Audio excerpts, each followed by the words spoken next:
Hello, good morning, my dear students. So, now we will start part 3, chapter 14, Natural Resources, class 9, Science. I hope you will enjoy. યાર એટલું કહી નથી શકતો કે એ લોકો In this part, we are going to discuss about the biogeochemical cycles. Now, all these cycles you have learned in your previous classes, we will revise them again.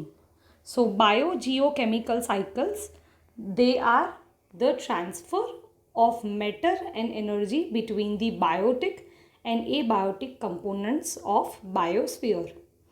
You know which are the biotic components. The one which are living are called the biotic components.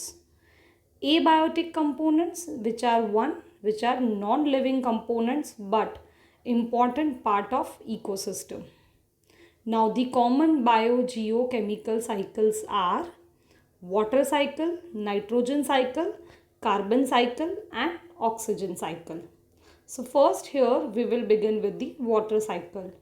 As you all know how important is the water in the maintenance of life on the earth.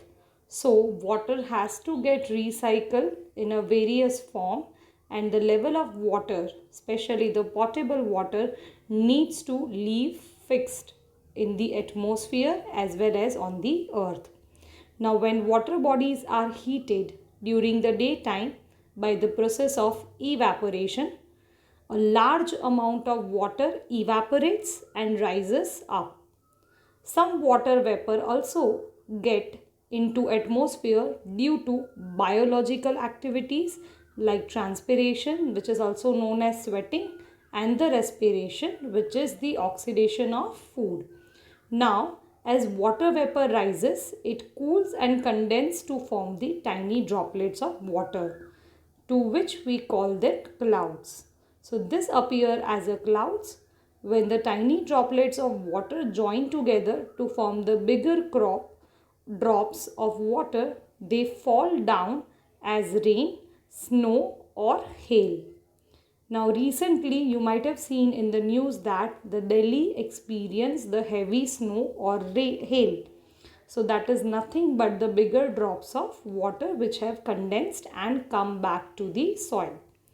Some of this water enters the ground and forms the groundwater. When water flows from the land to the seas, it carries many nutrients and the minerals which are used by the marine organism. Now here in the picture you can see the water cycle. This water cycle, you can see the water is evaporated from the groundwater as well as the ocean, and it condenses back into the clouds, and you can see the cloud formation, and you can also see the snow formation.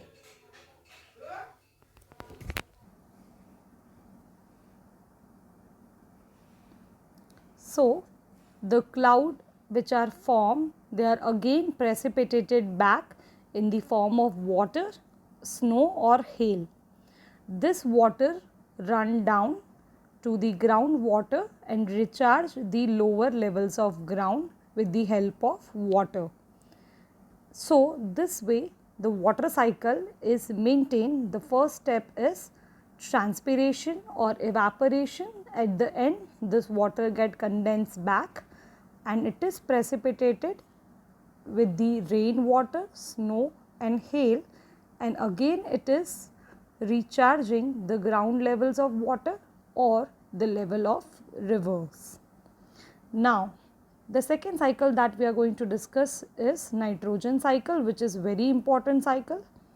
The nitrogen in the atmosphere is fixed into nitrogen compounds in the soil by the nitrogen fixing bacteria. You know their name, which is rhizobacterium, in the roots of nodules of leguminous plants and also during lightning. So this nitrogen compounds are taken by the plants and used to make proteins. When we or animal eat these plants, they also get the protein from the plant product. When plants and animals die, bacteria convert the proteins into nitrogen compounds like nitrites and nitrates. Other bacteria convert this nitrogen compounds back into nitrogen and into atmosphere. So nitrogen is essential compound of biological molecules like protein, nucleic acid and some of the vitamins. Here is a picture of nitrogen cycle. You can see the interconnection of nitrogen and nitrites. So first, the nitrogen which is highly available in atmosphere, it is fixed in the plant by the protoplasm, and further with the help of ammonification it converts into ammonia, then into nitrites, to nitrates, and again it is received by the plants. Also this nitrogen is converted into atmospheric nitrogen with the nitrification or the help of lightning, and with the help of this nitrification further it converts into nitrates and denitrification, and again it is returned to the atmosphere. So insect, animals, humans and plants, they all make sure that the content of nitrogen in the air, soil remains constant. Now let's discuss about the carbon cycle. So carbon in the form of carbon dioxide is used by the plants to prepare glucose by the process of photosynthesis. You all know that what carbon dioxide we exhaled out, that is inhaled by the plants for the production of glucose. So this glucose is used to provide energy and convert into organic compounds. When animals eat plants, it enters the body of animals.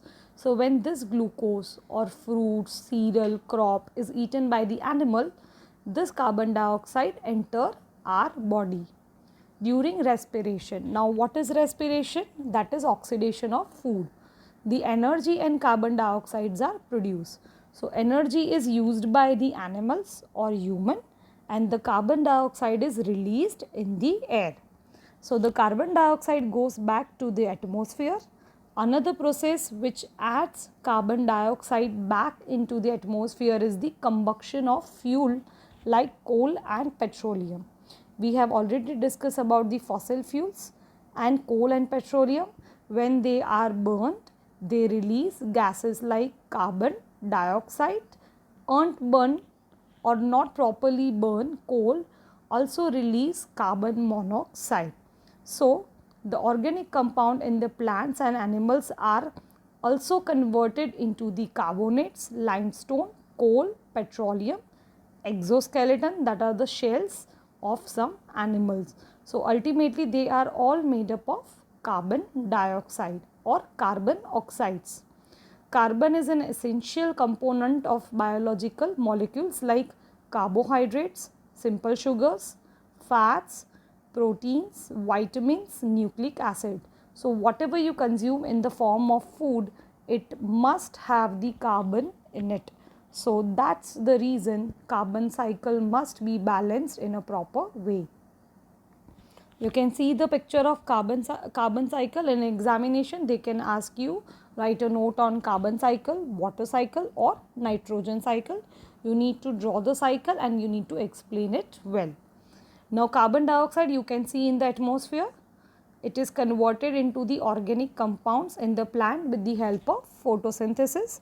Further it is converted into carbonates, organic compounds, and with the help of respiration it again reaches back to the air. Also you can see that the carbonates in the water turn into limestone, coal, petroleum and inorganic carbonate shells, and further combustion leads to the production of carbon dioxide, which send this carbon dioxide back to the atmosphere. So this way carbon cycle is maintained. Now the fourth cycle is oxygen cycle. Now when we hear the word oxygen, that give us an idea of that how important is that gas to survive on the earth. So oxygen in the atmosphere is used for respiration, combustion and formation of oxides of elements. Oxygen is sent back into the atmosphere during photosynthesis. You know that the huge production of oxygen is due to green plant and their photosynthesis. While doing photosynthesis, they give us lot of oxygen in the air, and that is inhaled by all living beings on the earth. So oxygen is an essential component of biological molecules like carbs, fats and proteins. You can see in the cycle that atmospheric oxygen is while converting into carbon dioxide and water with the help of respiration, photosynthesis and organic molecule glucose C6H12O6 breakdown. So further breakdown of CO2, water and glucose release oxygen, and this oxygen is sent back to the air. So this way the oxygen is maintained in the environment as well as on the earth, and this way oxygen cycle help us to get the most essential gas to survive. Now let's talk about the greenhouse effect. You all know what is greenhouse effect. Whenever lot of air pollution arises, this pollution is capable of keeping earth more warmer because they trap the solar energy. So whatever sun energy comes to the atmosphere that is not sent back, and it is been taken, it has been held with the help of all this pollutant, that ultimately leads to the warming or the further rising in the temperature of earth, and that cause the greenhouse effect, or even you can say it is a global warming. So gases like carbon dioxide, methane, CFC, chlorofluorocarbon traps. Now you know the CFC used to come from the refrigerants, coolant and the air conditioners. Trap the heat radiated by the earth and prevent the escape of this heat from the earth. So this heat remains over there. So the increase in the presence of these gases in the atmosphere causes increase in temperature of the atmosphere. This is called greenhouse effect.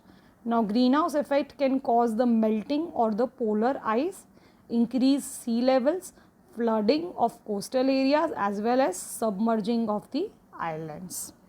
We'll also discuss the ozone layer. You know that our earth has the blanket covering ozone layer, which saves us from the UV light or UV rays coming from the sun.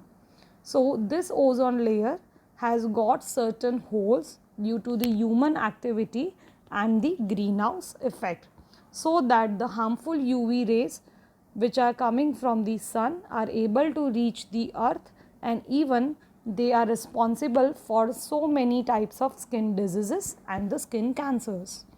So ozone molecule contain the 3 atoms of oxygen, which is O3. It is present in the upper layer of atmosphere. It is poisonous gas. It protects us or earth from the harmful ultraviolet, or you can say UV radiations from the sun, which is harmful for the living organism. The ozone layer is being damaged by the carbon compounds like CFCs, chlorofluorocarbons, also the oxides of carbon. To prevent the damage to the ozone layer, the use of CFC is being reduced, and nowadays government has caused the ban on the use of CFC in the form of coolant. So now new types of refrigerator as well as air conditioner will not be using CFC as the coolant material. Now here you can see the UV rays, how they are coming from the sun, and how the ozone layer which is protecting us from all those UV rays. You can also see the troposphere, which is up to 10 km from the surface of earth.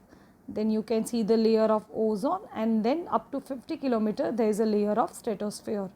But due to human activity, this layer has highly damaged, and it is a matter of concern.